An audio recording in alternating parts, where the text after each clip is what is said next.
200 guests watched as Raymond stood over his wife and poured her dinner onto the marble floor. "Dogs eat down there." The room went silent. Every eye turned to Camille, waiting for her to react. She didn't. Her glass stayed untouched. Her expression didn't break, because the man seated directly behind Raymond was holding a folder, and she had placed it there herself. Stay with her. Because what Camille knew that night, and what Raymond didn't, would take everything he'd spent 15 years building. The Grand Meridian Hotel had never looked more beautiful than it did that October evening. Every chandelier in the ballroom was lit to its full capacity, sending fractured light down across tables, dressed in white linen and white roses and crystal glasses that caught the glow and scattered it in small moving pieces across the ceiling. The annual Hartwell Foundation Charity Gala was the kind of event where the city's best version of itself showed up. 200 guests, who had paid generously for the privilege of being seen in the same room together, gathered under the understanding that power recognized power, and that the evening existed partly to confirm who was in and partly to remind everyone else where the edges were. Raymond Holloway had been a presenting sponsor for 3 consecutive years.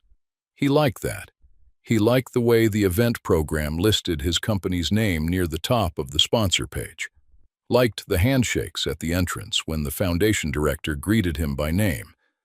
Liked the way men who were building things themselves came to find him during the cocktail hour to exchange cards and conversation. He had worked for that recognition. He understood what it cost and what it bought. He wore a dark navy suit that had been pressed that morning, his cufflinks gold and simple, his presence arranged with the ease of a man who had decided long ago that the room would come to him. He arrived with Tasha. She wore red. She had chosen that color deliberately in the way that women choose colors when they want to be answered, rather than overlooked.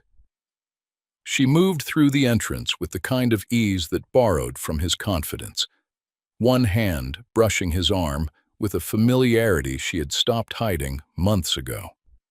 She let her gaze move around the ballroom as they walked in, not searching exactly, more like taking inventory, making note of who was present, who would see her beside him, who she wanted to notice that she was there.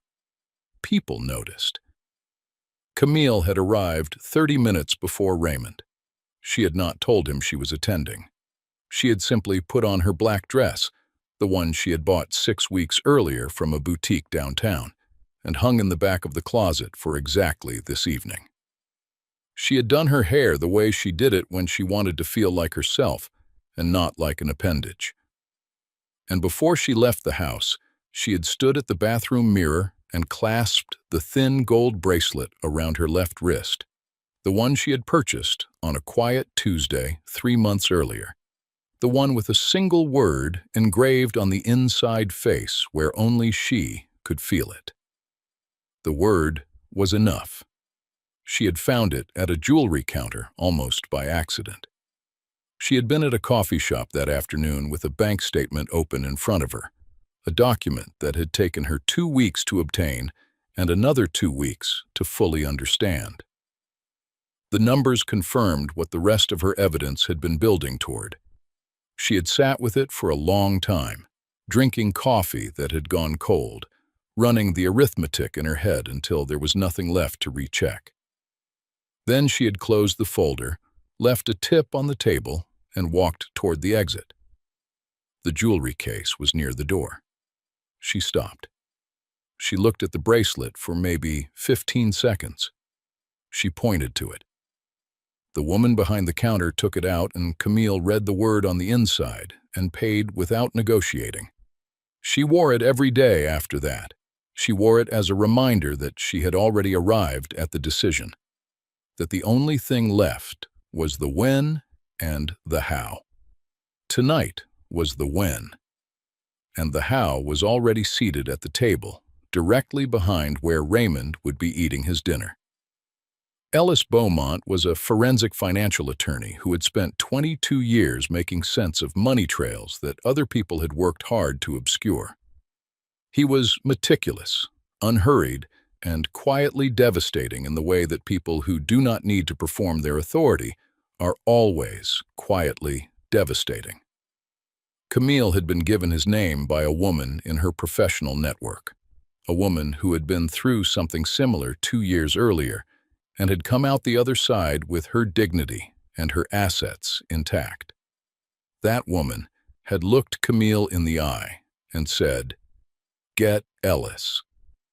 And Camille had filed the name away until the Tuesday with the bank statement, when she had come home and opened her laptop and sent an email with a subject line that read, "Ready when you are." He was seated at the table she had suggested, in the chair that gave him the clearest sightline to the head table and to table 7 simultaneously. The folder beside his bread plate was closed and unremarkable. To anyone glancing at it, it was simply the paperwork of a working man who carried documents wherever he went. To Camille, it was the end of something and the beginning of something else. She moved through the cocktail hour with a steadiness she had been practicing for months, the steadiness of someone who has made peace with a decision and is simply waiting for the moment to execute it. She found Kenneth Ossie first, one of 2 board members she had personally invited to the gala that evening. Kenneth had known Camille longer than he had known Raymond. He had watched her work in the early years, had been one of the signatures on the company's first external investment, and had always understood, without anyone needing to say it, that the intelligence behind Raymond's operation had 2 sources. He greeted her warmly, and she told him quietly that Ellis had something she wanted him to see before the night was over. Kenneth did not ask questions. He simply said he would be there. She found Trevin Hayes at the bar, the second board member, a man who had the particular stillness of someone who had learned long ago that the most important information arrives without announcing itself. She told him the same thing she had told Kenneth. He looked at her for a moment with the careful attention of a man reading something between the words.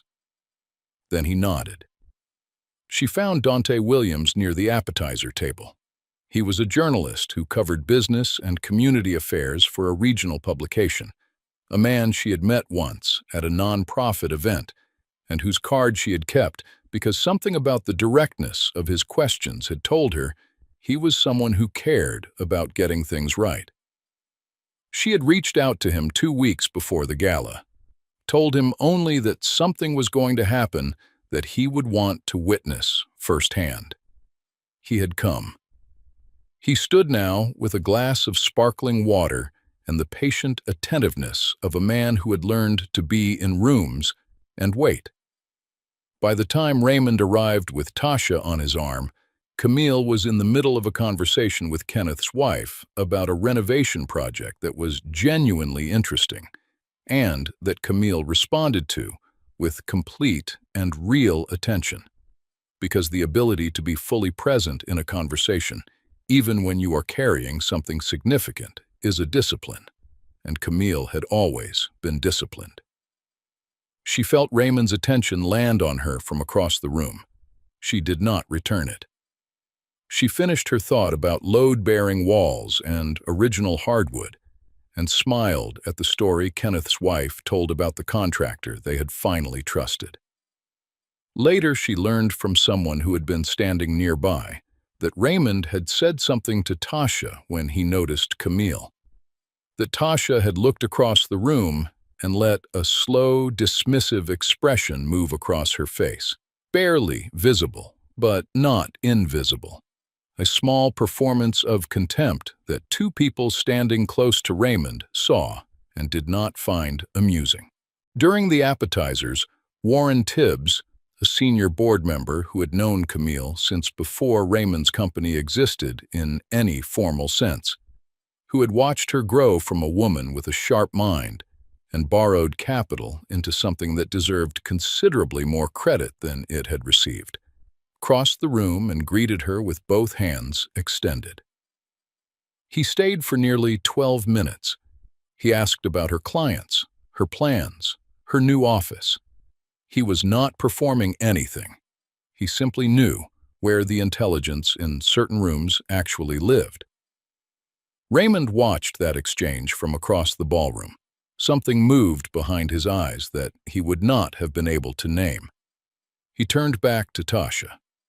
Camille returned to table 7. She sat down. She arranged her napkin across her lap. She picked up her water glass and set it back without drinking. She breathed. She was ready. 15 years was a long time to build something alongside someone and then watch them choose to dismantle it quietly, piece by piece, in the dark. They had met at a church fundraiser in October, a Saturday afternoon when the light was the particular gold of late autumn, and the church hall smelled like baked goods and someone's grandmother's perfume. Raymond had been 29, already wearing his ambition like a second skin. You could see it in how he positioned himself in every room, how he leaned forward when he spoke, as if the future were something close enough to lean toward, how every conversation arrived with the undercurrent of a pitch even when he wasn't aware he was making one. Camille had been 27, working as a financial analyst at a regional firm where she had already been asked twice to take on responsibilities that exceeded her title without receiving the compensation that would have matched them. She had learned to be precise with her energy.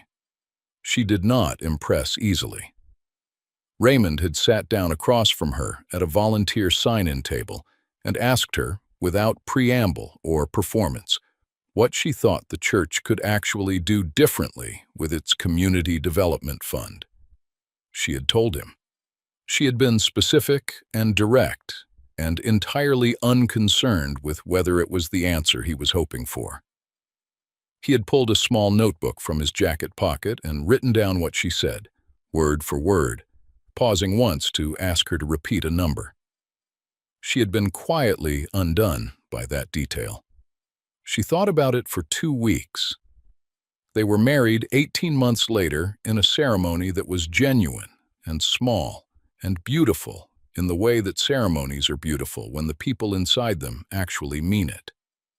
The early years were real, not perfect. Raymond's ambition could crowd a room even when he was trying to let someone else have space in it, and Camille's precision could read as coldness to people who had not yet earned the version of her that was warm. But between them, in the private architecture of their actual life, there was something that worked. They were building something together, and they both knew it, and they both showed up for it. Camille co-signed the first business loan. The bank had wanted a second signature with a demonstrated financial history, and Raymond's was not yet long enough to carry the full weight. She signed her name, and it meant something. Her credit score, her professional record, her willingness to absorb the risk of his vision. She never made him feel the weight of that.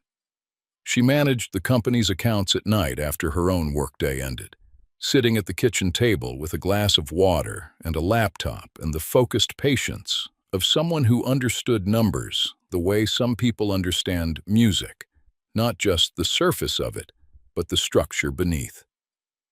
There was a season when Sunday mornings were still easy, when they sat in the kitchen together and the day had no agenda, and that was enough.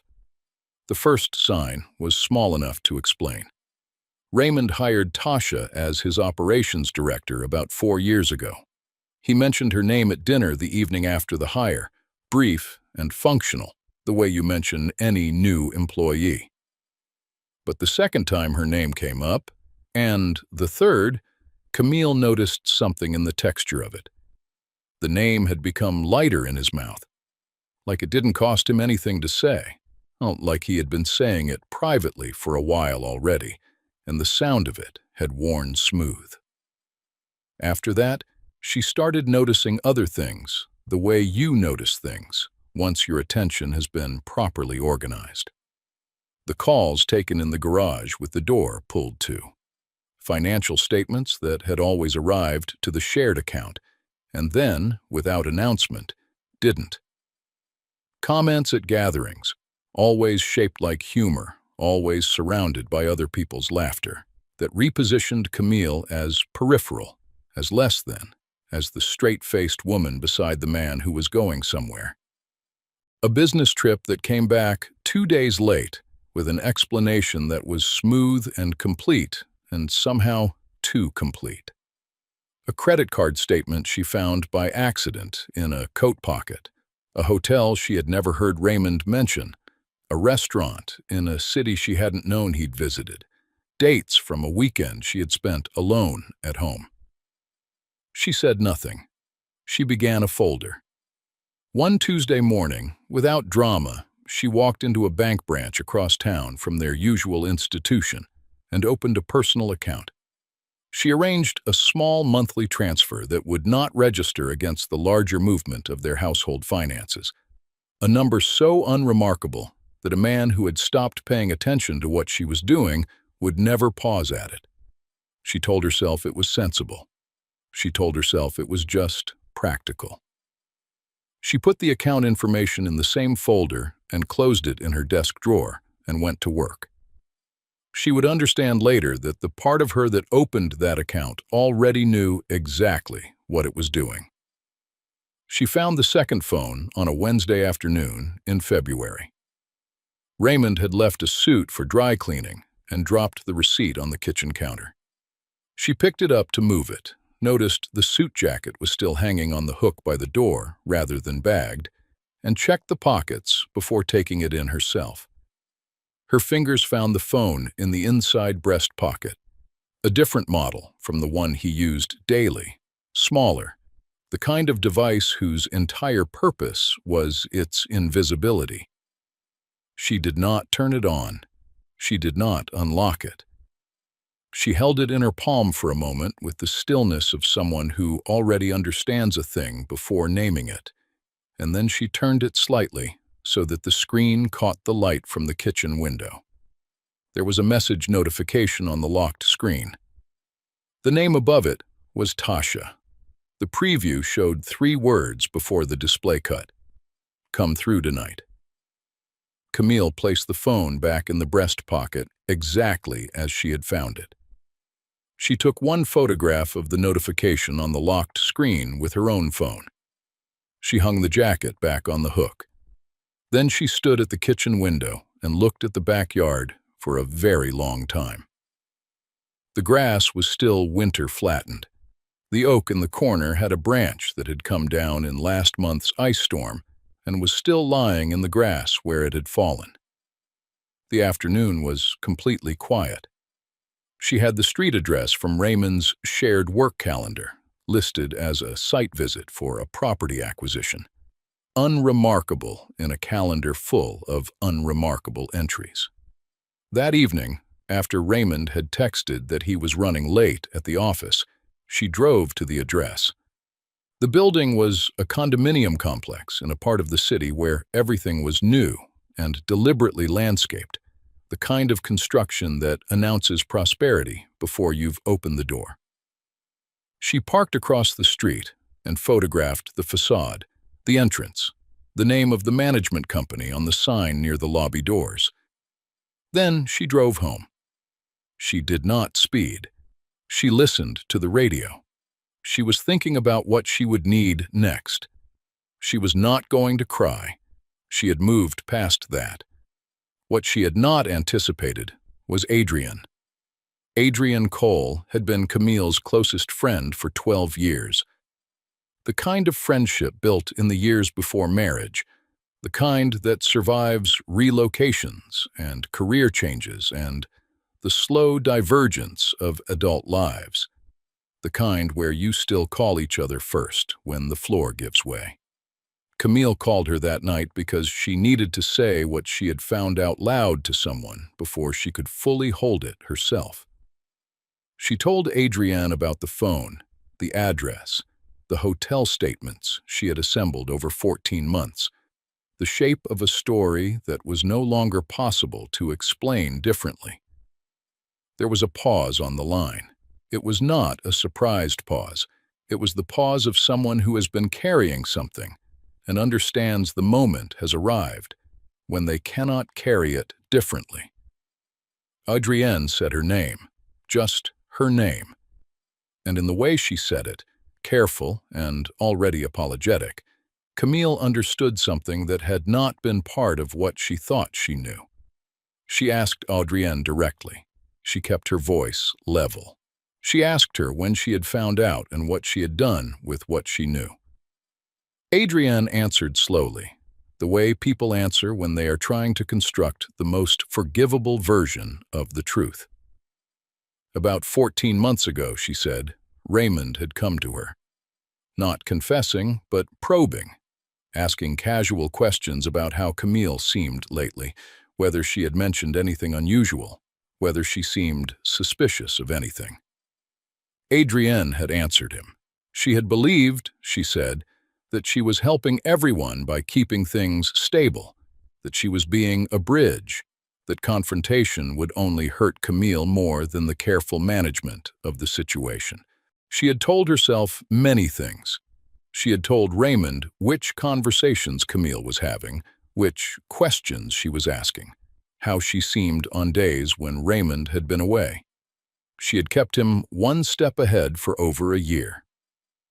Camille listened until Adrienne stopped talking. There was no shouting. There was no crying. There was a silence on the line that lasted long enough to mean everything it needed to mean. Then Camille said, "Thank you for telling me." She hung up. She sat at the kitchen table in the dark after that for a long time. The house held its quiet the way houses do when the people inside them have arrived at something. She was not broken. She was reorganizing, the way a person reorganizes a room once they understand what it is actually for. She opened her laptop. She found the email thread she had started with Ellis Beaumont's name 3 weeks earlier. The thread she had begun when the forensic investigator's card had first arrived in her hands from the woman in her network who had survived something similar. She had written 2 drafts of the opening email and deleted both. Now she wrote a third, short and direct. The subject line read, "Ready when you are." She pressed send. She closed the laptop. She sat in the quiet a while longer. She ran her thumb across the inside of the bracelet in the dark. Enough. Ellis Beaumont's conference room had a view of the river and a table large enough for documents to be spread without overlap. When Camille arrived for their first meeting, she laid everything on the table in the order she had organized it. The bank statements, the credit card records, the photographs of the condo building, the screenshot of the phone screen, a handwritten timeline she had constructed over 14 months, documenting dates, amounts, and patterns. Ellis looked at each item carefully before he picked it up, and each item again before he set it down. He asked 2 clarifying questions. He made notes in a small leather notebook with the focused quiet of a man who had learned long ago that the first meeting was about listening, not about conclusions. What she had brought him, he told her, was a starting point. What he found from that starting point took 6 more weeks and produced documentation that turned what Camille had suspected into something demonstrable, specific, and legally significant. Raymond had been moving money, not in large, dramatic transfers that would trigger automatic review, but steadily, methodically over the course of nearly 3 years, a series of payments to vendor accounts that, individually, appeared to be ordinary business expenses, supply chain costs, consulting arrangements. But Ellis followed each account to its registration and ownership and found, at the end of those threads, a structure. A shell company in which Raymond held a private interest. invoices from that company to Raymond's business for services that could not be traced to any actual work. And at the end of the longest thread, the condo building, the property that Camille had photographed from across the street on a February evening, transferred into Tasha's name through a holding structure that had been assembled with the creativity that people apply to things they need to be invisible. The company had a board. The board had shareholders. None of them had authorized any of what Raymond had been quietly doing with their investment. Ellis laid it all out in his careful, unhurried way, and Camille listened with her hands folded on the conference table. When he finished, she asked him 2 questions, both practical, both precise. Then she told him she wanted to wait for the right moment and that she would tell him when. He agreed without requiring explanation. He had worked long enough to understand that the moment mattered as much as the evidence. Raymond, during the weeks between that meeting and the gala, continued becoming the careless version of himself that overconfidence always produces. He stopped managing the small signals, the way Tasha appeared at events attached to his name, the way he positioned Camille in conversation, the way he spoke in certain company as though the marriage were already a formality he was navigating toward an ending he had already decided on. He was making moves. He had a plan. He had not considered that someone else in the same marriage had been making moves longer and with better information. Tasha, emboldened by months of diminishing concealment, had begun introducing herself at professional events with Raymond's company name attached to her title. She wore the association with him like something she had earned, because in her understanding of the situation she had. She had not considered what happened to the things you wear when the person they come from loses the ability to confer them. Camille watched all of this from a careful distance and said nothing. She went to work. She saw her clients. She deposited the monthly transfer into the account Raymond had never once asked about. On difficult days, she pressed her thumb against the inside of the bracelet and said the word without sound. And she prepared. She identified the gala as the moment. She sent Ellis his invitation with his seating preference specified. She wrote personal notes to Kenneth and Trevin, not explaining everything, just enough. She sent a message to Dante Williams and told him only that the evening would be worth attending. She chose her dress. She hung it in the back of the closet and waited. She arrived at the Grand Meridian 30 minutes before Raymond. The cocktail hour passed the way she had planned it. Conversations held without visible weight, warmth that was genuine because Camille had never been able to perform warmth convincingly and had never tried. She confirmed each piece of the evening without rushing any of it. Ellis at his table. Kenneth and Trevon, briefed and present. Dante with his water glass and his attention. When Raymond arrived with Tasha and his eyes found Camille across the room, there was something in his expression she had not expected. Not guilt, not alarm, just confusion. The specific confusion of a man who thinks he knows the shape of a room and finds one angle slightly wrong. He could not have said what was different. He dismissed it and turned back to Tasha. Tasha looked at Camille from across the ballroom and let an expression move across her face that was just barely contemptuous enough to be deliberate. 2 people near Raymond saw it and did not laugh, which was itself a kind of signal. Warren Tibbs found Camille during the appetizers and stayed with her for nearly 12 minutes because he wanted to, because he had always known where the real intelligence in certain rooms lived, and because an evening spent talking to someone who was genuinely thoughtful was its own reward. Raymond watched from across the room. He could not have told you what was bothering him. He turned away. Camille returned to table 7. She sat with her hands folded, her water glass untouched.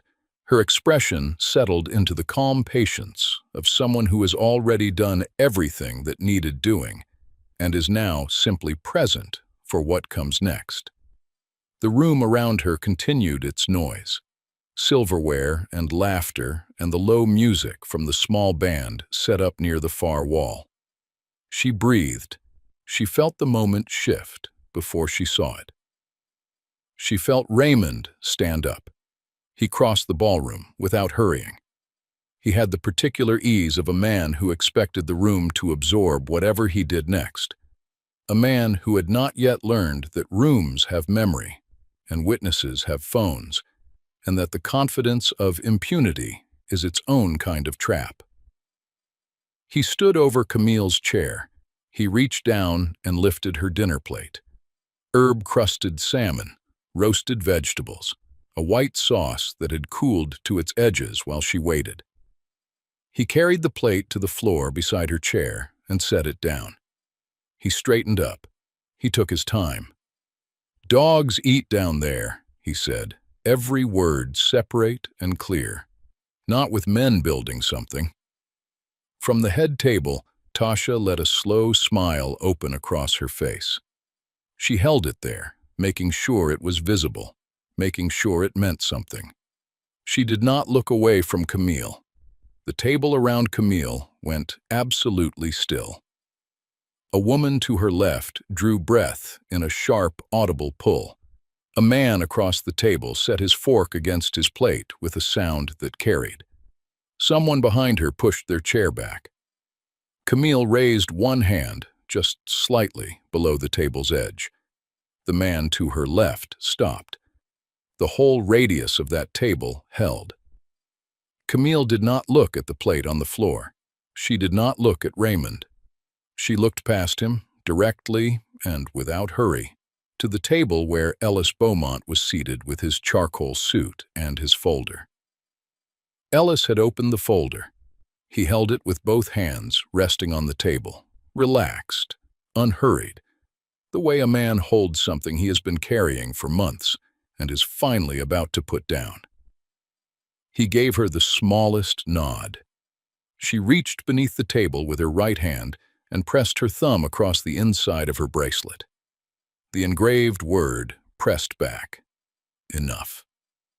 Then she picked up her water glass, drank one slow sip, and set it back on the table. Raymond stood over her for a moment longer, waiting for something she had decided a long time ago not to give him. Then he turned and walked back toward the head table. The room exhaled. Camille did not. She waited a beat. 2. She let the room settle into the particular discomfort of having witnessed something it could not immediately process. Then she stood.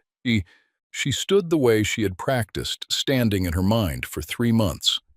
Not with drama, not with theatrics, but with the measured deliberateness of someone finishing a sentence they started a long time ago.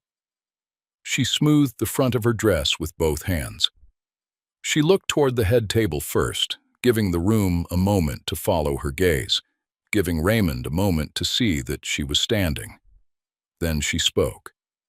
She did not raise her voice. The room had been quiet enough since Raymond's performance that she did not need to. She looked at Kenneth. She looked at Trayvon.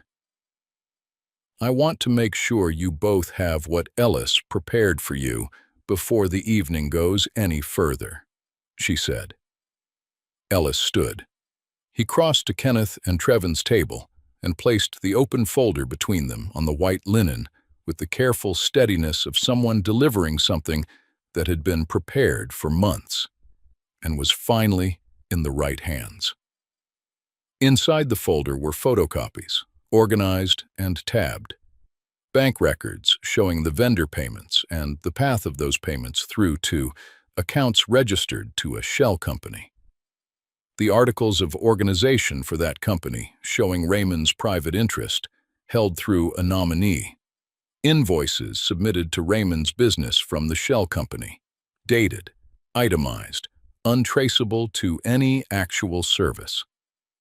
And the property documentation for the condominium building, The deed recording its transfer into Tasha's name through the holding structure.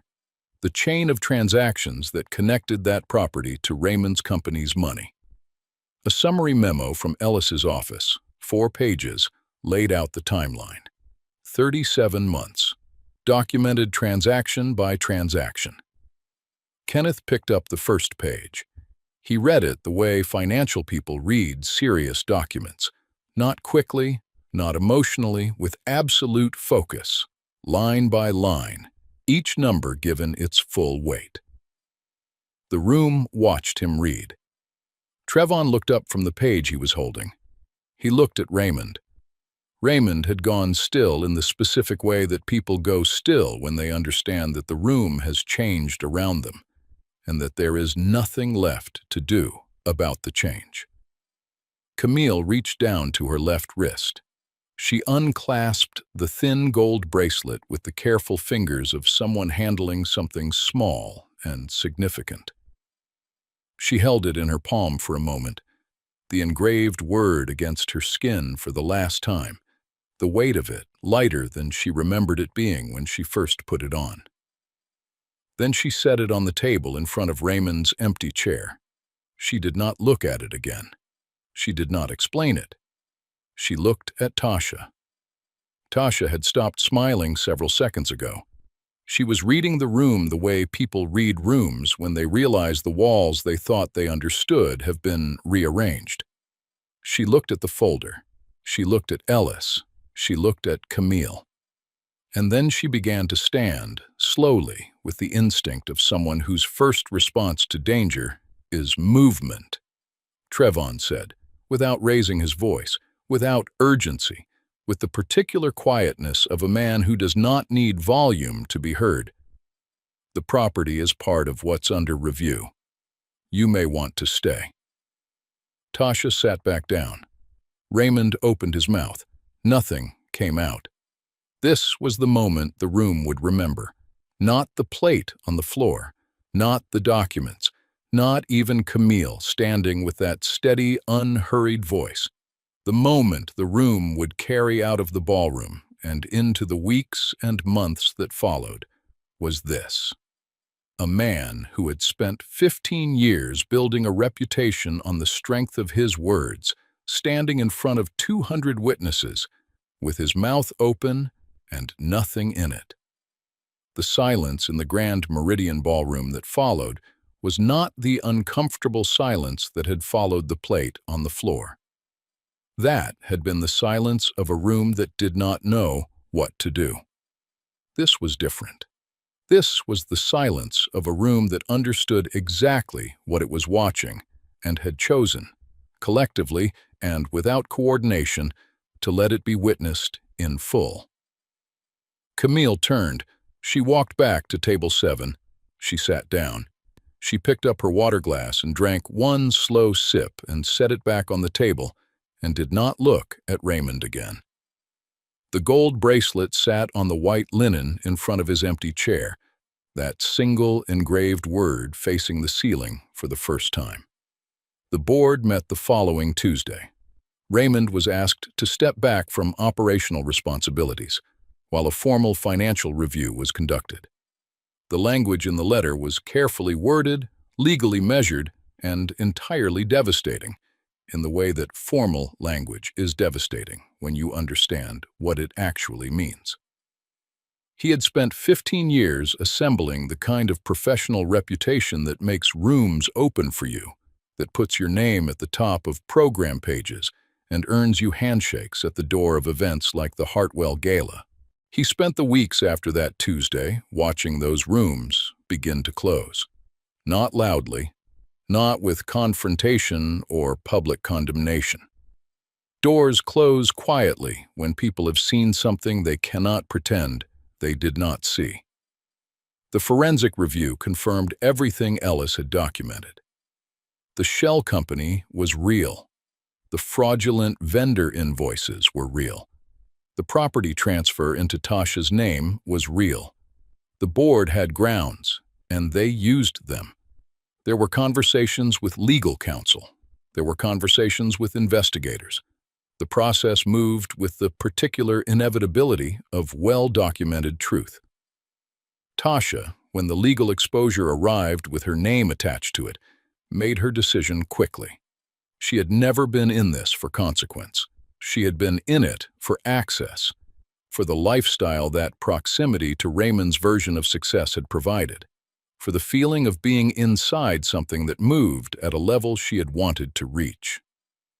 When the access dissolved, when the lifestyle became a liability, when Raymond's name went from opening doors to appearing in legal correspondence, she called her own attorney and made herself available to the review process in whatever capacity would best manage her individual exposure. Raymond found out about this on a Thursday afternoon through a phone call from his own lawyer. He sat in the parking structure of the building where he had kept his office for 11 years and did not move for 45 minutes. Adrienne understood what she had been in the weeks after the gala with the particular clarity that arrives when you can no longer organize your choices into something flattering. She had told herself, for 14 months, that she was managing a complicated situation with care. She had told herself that telling Raymond what Camille was thinking and feeling was a form of protection, a way of preventing something worse. She sat with the truth of what she had actually done, given a man who was deceiving her best friend the information he needed to stay ahead of her, and found she could not make it forgivable, not because she was a bad person, but because she had made a choice that had a clear shape, and that shape was not the one she had described to herself.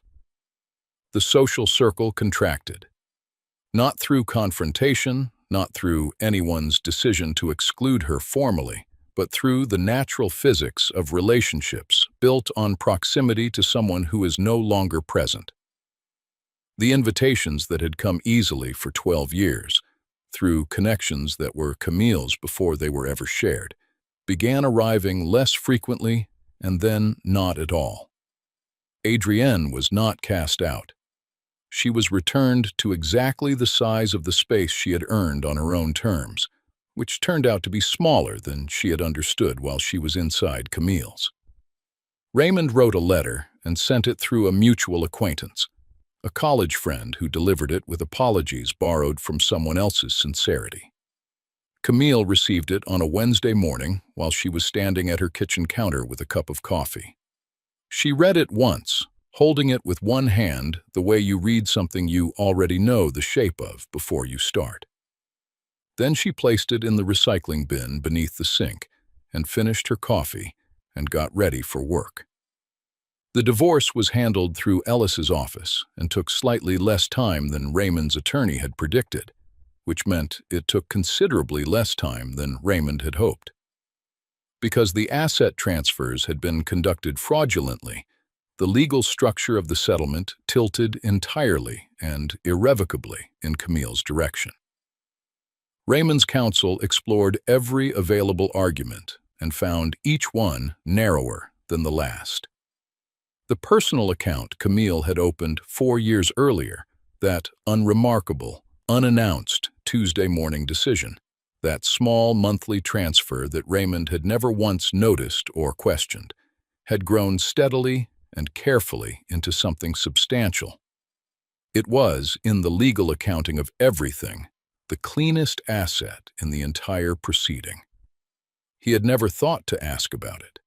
It had never occurred to him that she was capable of a long, quiet plan. He had understood her as a woman who reacted. He had not understood that the most dangerous version of her was the one that didn't. 18 months after the gala, Camille's name was on the door of an office on the 4th floor of a building 3 blocks from the river. Clean gold letters on frosted glass. A financial consulting practice she had structured with Ellis's help and built with the client relationships she had been maintaining quietly for years. The professional network that had survived everything because it had been built on what she actually knew and not on who she was standing next to. On a Thursday morning, she was at her desk reviewing a client's portfolio, the kind of document she had spent 20 years learning to read, the way musicians read scores, each number carrying a tone and a relationship to the numbers around it. The whole thing telling a story if you knew how to follow it. Her phone lit up on the corner of the desk, a number she did not have saved. She looked at it for a moment, unhurried, and set it face down without opening the message. She finished the paragraph she was reading.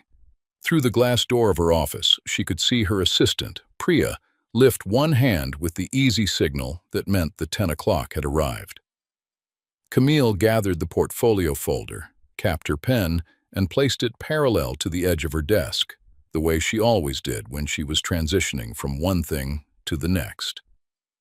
Before she walked to the door, she stopped at the window. The river was running fast this morning, bright where it caught the light over shallow stone, darker in the deeper channels, moving with the particular confidence of something that does not require permission to go where it is going. The city was doing what the city always did, turning itself over and continuing, indifferent and alive and full of stories that had not finished yet. She stood at the window for just a moment with her hands loose at her sides. There was nothing she was looking for. There was nothing she was waiting for. She was simply present in the specific way that becomes possible once you have stopped managing other people's perceptions of who you are. She turned from the window. She opened the door to the hall. Some people spend years waiting for an apology that was never coming. Camille stopped waiting and started building. If this story moved you, share it with someone who needs to hear it. And stay close, because the next one goes even deeper.